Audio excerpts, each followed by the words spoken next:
আমি সরস্বতী পুরকায় সমাজকে সাক্ষী রেখে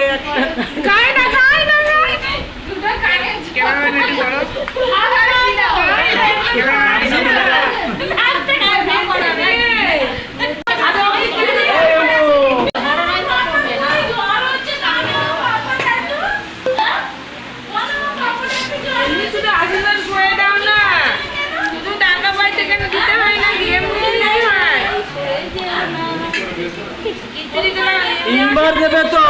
তিনবার দিতে হবে তিনবার দেবে না ও তো এমনি রেগে যাচ্ছে ও রেগে আছে তিনবার ঠিকই দাও হাত দিয়ে বাবা পুরো জামাই সেজেস ঘুরিয়ে দিয়ে দাও চোখ ছলছল করছে তো এত গরম লাগছে না গরমে ঘেমে ঘেমে বাচ্চা শরীর খারাপ হয়ে যাচ্ছে এখন